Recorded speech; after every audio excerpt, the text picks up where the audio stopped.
The voice in your head never stops, right? A constant monologue, a dialogue that seems to dictate every step, every reaction. But what if your perception of being in control of this endless narrative was, in fact, one of the biggest illusions of your life? We spend a large part of our existence believing we are the conscious authors of every thought, when for most people, thoughts simply happen. It is this premise that keeps a persistent illusion alive, the illusion that you are truly conscious. We are going to uncover the nature of this voice, its deep impact on your consciousness, and the path to a clearer and more present perception. No shortcuts, no empty promises, just the truth about what it really means to be awake. Have you ever stopped to really watch the activity inside your mind? I'm not talking about an occasional thought, but that uninterrupted stream of words, images, memories, and future projections that seems to be the constant soundtrack of your existence. It's a monologue that turns into a dialogue, an internal discussion that sets the tone of your day, from the moment you wake up until the moment you try to fall asleep. This voice is always there, following you in every task, every interaction, even in moments of apparent silence. It judges, compares, plans, complains, or relives past events in an endless activity that rarely gives you a break. For many, this is the most basic reality, the foundation of their life experience, without any questioning about its origin or purpose. And this is where the central problem begins to show itself, in a way we may never have really stopped to consider deeply. For most people, this constant mental activity, this continuous flow of thoughts and emotions is not just background noise.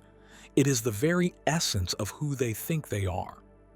In spiritual philosophy, we call this a state of unconsciousness, not in the sense of being asleep or fainted, but in the sense of total and unexamined identification. You identify completely with these mental and emotional patterns, allowing them to shape every part of how you see yourself and the world around you, without distance or critical observation. This mass of thoughts, beliefs, memories, judgments, and emotional reactions that repeat over and over again, this inner narrative that seems to define you, is what many refer to as the self, or in more technical terms, the ego. It is a complex construction, but basically built on conditioned patterns, inherited or learned, that run on autopilot. Think about it. Do you really think each one of the thousands of thoughts that go through your mind every day? Or is it that, most of the time, thoughts simply happen to you, appearing without your conscious command, like clouds crossing the sky or waves in the ocean? The illusion is in believing that you are the thinker, the author of every line of this mental script, when in truth, you are very often just the passive receiver. You are so immersed in this current that you forgot it is possible to watch the current without being carried away by it, without drowning in its turbulent waters. This deep belief that we are the thinking self is what keeps us trapped. We believe that what we think defines who we are, and that we have full control over what we think. But if we observe honestly, we see that more often we are thought by our mental patterns than truly thinking with intention and choice. It is as if you were watching a movie without realizing that you are not the director or the main actor, but only a hypnotized spectator in front of the screen, believing you are part of the action, when in reality, the action is simply unfolding in front of your inner eyes, without real discernment, without a pause, without perspective. This total and constant identification with this machine that thinks nonstop, this voice in the head that never shuts up, is what blocks us from accessing a deeper and more authentic dimension of our own existence. It keeps us prisoners of a reactive cycle, where life is not lived with presence, but filtered and answered through the lenses of a conditioned past and anxious future projections. The problem is not having thoughts, but being the thoughts. It is this fusion between consciousness and the content of the mind that creates a state of ongoing unconsciousness, a kind of sleepwalking where we move through life responding automatically, without true freedom of choice or the ability to fully experience the now. It is crucial to understand that this is not a criticism, but a statement about the human condition. This is not about blaming the mind, but about recognizing its dynamic beyond our identification with it. The first step for any transformation is honest observation of what is. This constant and unexamined identification with the conditioned mind has deep consequences in how we experience the world and react to every situation. These consequences shape our reality in ways we rarely notice. The mechanism is simple. When we confuse ourselves with our thoughts, we lose the freedom to choose how to respond, stuck in a reactive loop. There is no real choice when you live under the rule of the conditioned mind. There is only reaction.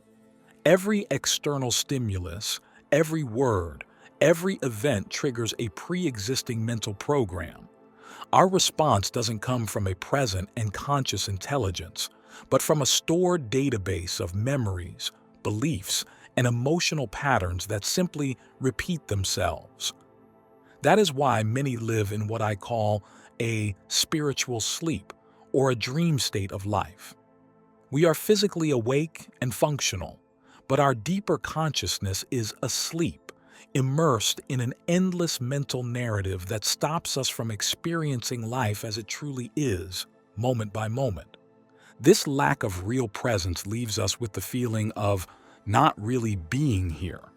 The mind is always one step ahead or one step behind, chewing on the past or planning the future, never allowing itself to fully dive into the now. It is like trying to watch a movie while you discuss the plot summary with someone the whole time. One of the most insidious mechanisms of the ego is its tendency to focus on the negative. This is not because the ego is evil by nature, but because it grows stronger in resistance, in problems. Pain, conflict, complaint, worries.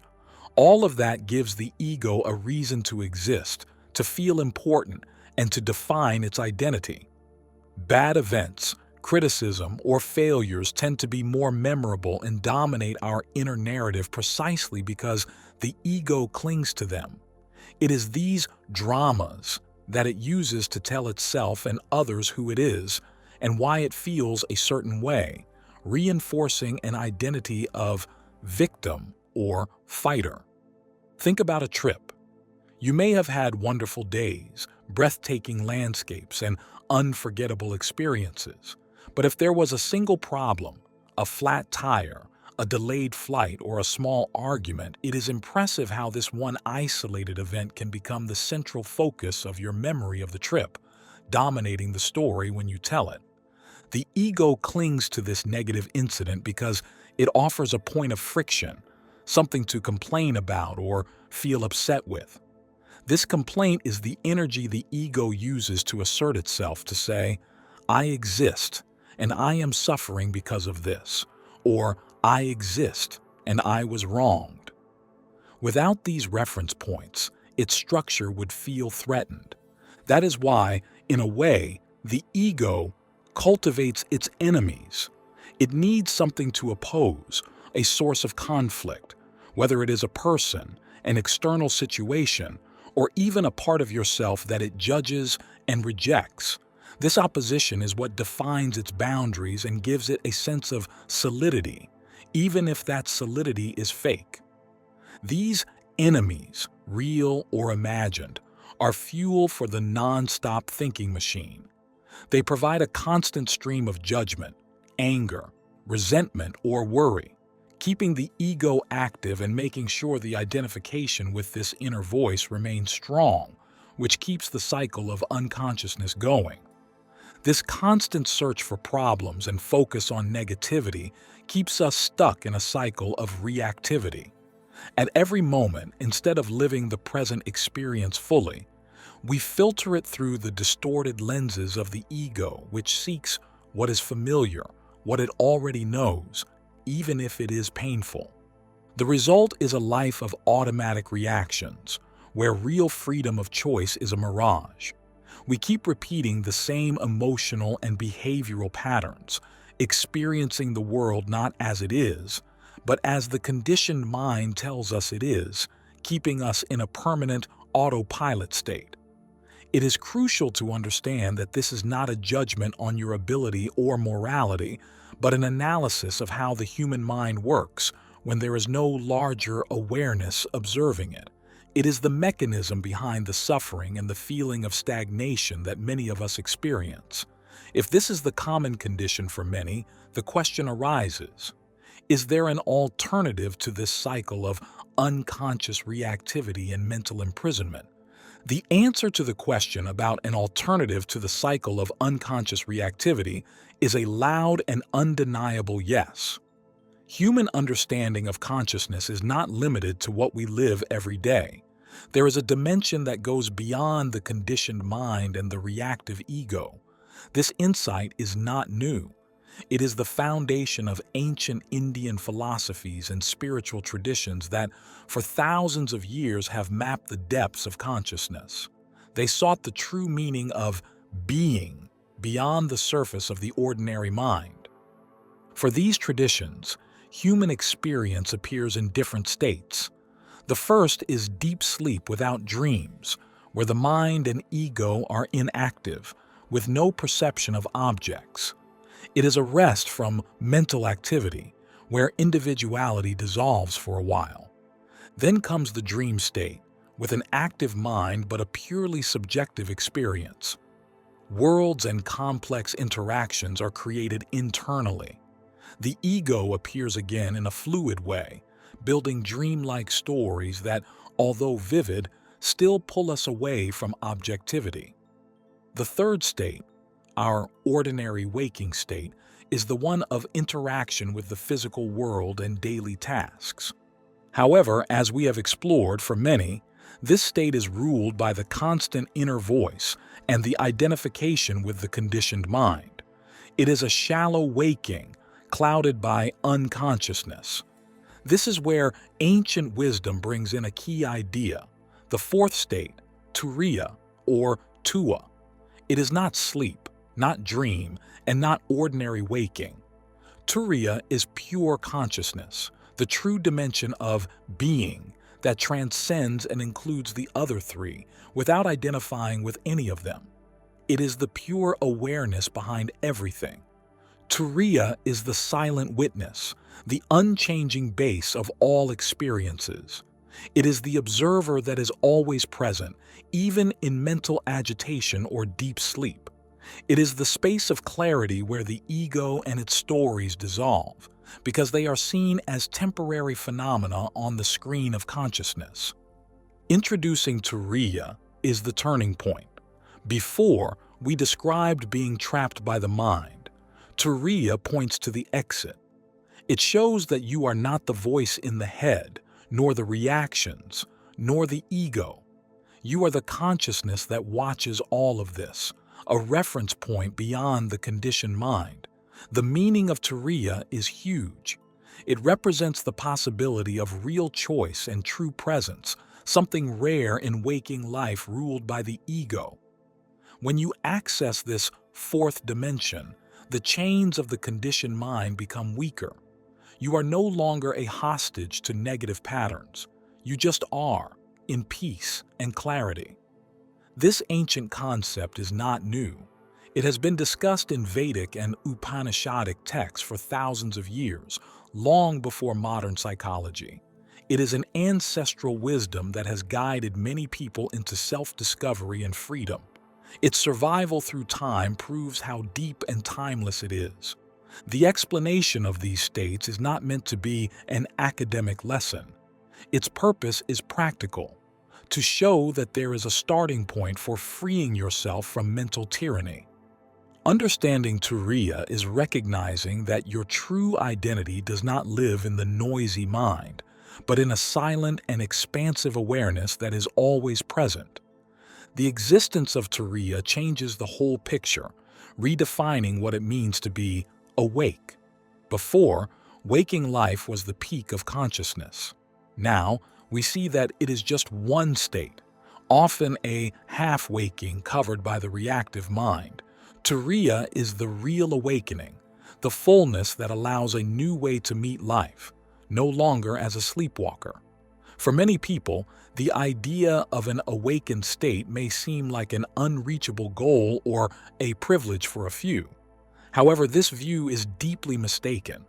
For many of us, the idea of an awakened state of consciousness can sound like a distant promise, something reserved for monks on mountaintops, for hermits living in solitude, or maybe a goal to reach only after many lifetimes.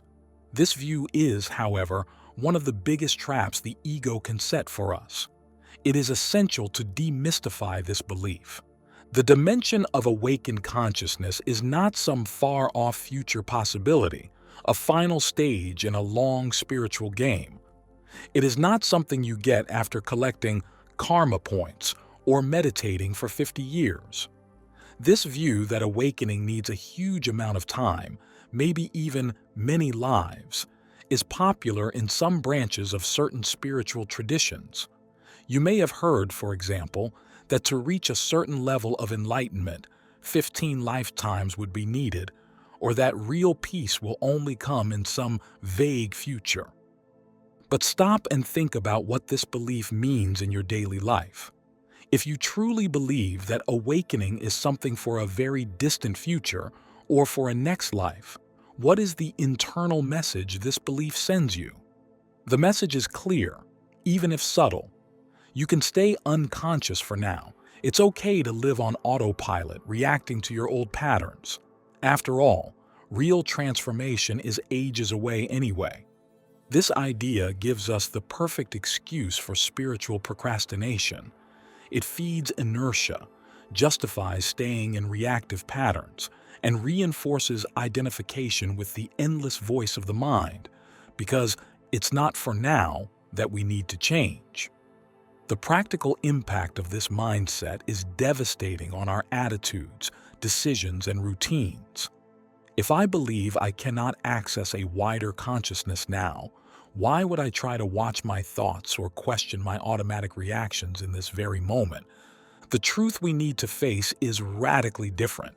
The nature of the awakened state is not future or distant. It is imminent and accessible. This dimension of pure consciousness already lives in you right now. It does not need to be created or waited for. It is there, latent, hidden under the layers of identification with the mind. The now is the only time when it can be accessed because it is the very presence of the now. Realizing this immanence and accessibility completely changes the game. It is no longer about searching for something that is out there or far away, but about uncovering what is already here inside, waiting to be noticed. Let's use a concrete example to show this practical impact. Imagine you're in a work meeting and a colleague, unexpectedly and in front of everyone, points out a mistake you made in a project. The criticism is direct and, for the ego, very humiliating. In the mindset of someone who believes awakening is far away, the most likely reaction is instant identification. The inner voice explodes in anger or shame. How dare he do this to me? I'm a failure. I need to defend myself now. Your attitude becomes defensive, and your mind starts creating counterattacks or chewing on the humiliation. Your decision at that moment is reactive. You might blow up, shut down, or spend the rest of the day mentally engaged in an inner dialogue of resentment and self-attack. Your workday is swallowed by this negative energy. Productivity drops, later interactions become tense, and you stay in a state of irritation because the conditioned mind took control and you merged with this anger and frustration.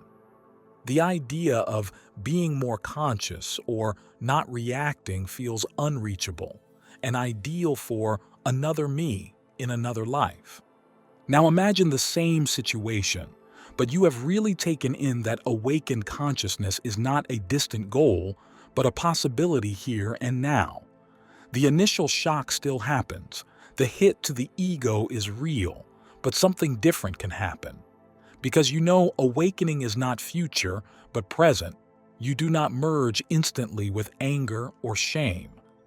There is a space, even if tiny, between the stimulus, the criticism, and your usual reaction.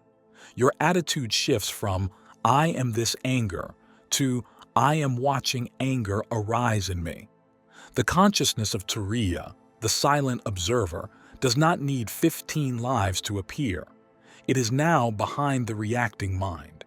The practical decision that comes from there is different. Instead of attacking, you can choose to pause, to breathe. Inside, you recognize, "This is my conditioned mind wanting to defend itself." On the outside, your answer can be calm. "Thank you for the feedback. I'll look into it carefully," without the need to justify yourself impulsively. The effect on your routine is that your energy is not drained by constant rumination. You can process the criticism more objectively, learn from it, and move on with more presence into your next tasks, instead of drowning in the story the ego wants to tell about what happened. This shift in perception, from distant to here and now, is what paves the way to freedom. It invites us to act differently not in some mystical future, but in the most challenging moments of our day-to-day lives, becoming aware of our ability to choose now. The truth we need to internalize is this: the awakened state of consciousness, the dimension of Turiya we spoke about, is not a place you need to go to, nor something that needs to be built from scratch. It is already an inherent, present part of your being, existing here and now, latent under the surface of your usual perception. You do not need to create this deeper awareness. It is not a new skill to acquire or a level to be unlocked in some kind of existential game. On the contrary, it is a process of discovery, of uncovering what has always been there but has been hidden by layers and layers of identification. Think of it like an old mirror covered in dust. The mirror's purity and ability to reflect are intact. The dust is what blocks the clarity. In the same way, your deeper consciousness is only covered, hidden, or obscured by the thick cloud of thoughts and emotions you identify with every day. Your main task, therefore, is not to run around searching for something external or distant as if it were a hidden treasure on a complex map. The true journey is to remove these veils, to clean the dust, to undo the identification that traps your perception at the surface of the conditioned mind. This leads us to a concrete, not abstract, path. The first essential stance is self-observation, an act of bringing gentle and unbiased attention to your inner dialogue. Start noticing the voice in your head without judging it, without trying to shut it up by force, just realizing that it is there.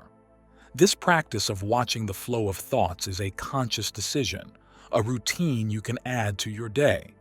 It is an invitation for you to put yourself in the position of witness, noticing the thought patterns, the repeated complaints, the future worries, the judgments of the past without getting stuck in them.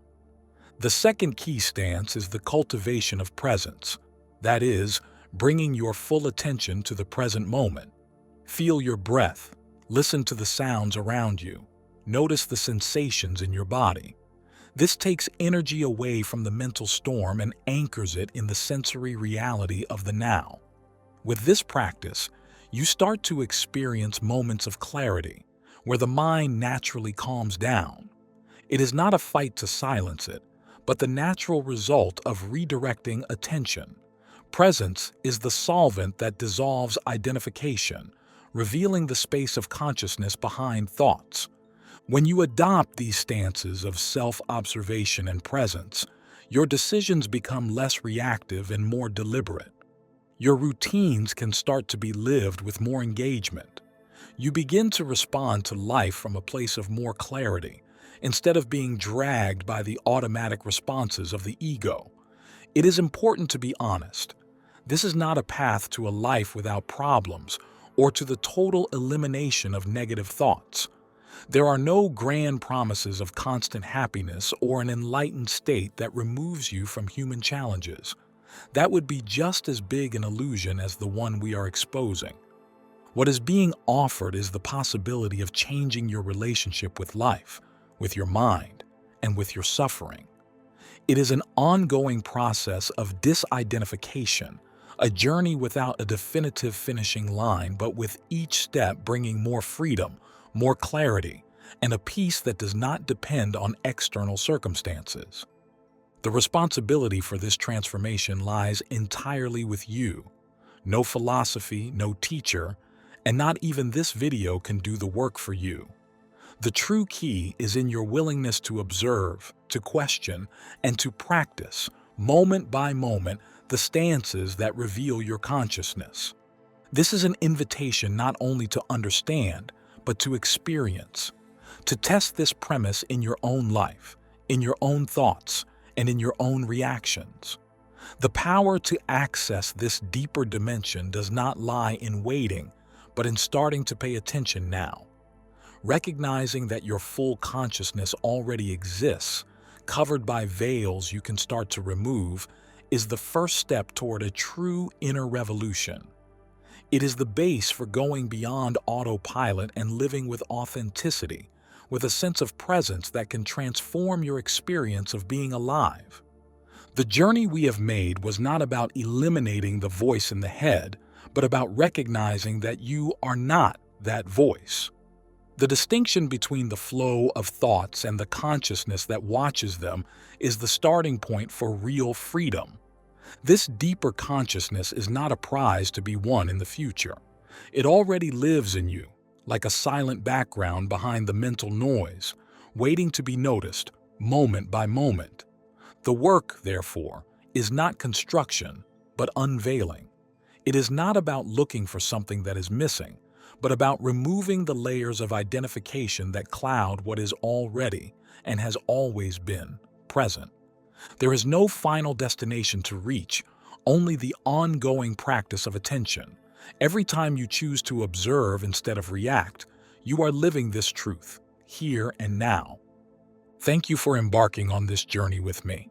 If this video resonated with you, I invite you to like and subscribe to our channel. Share this video with others so they can benefit from this message. And don't forget to leave a comment below, sharing your thoughts, reflections, and experiences. Thanks again for watching and for joining me. Take care and see you soon.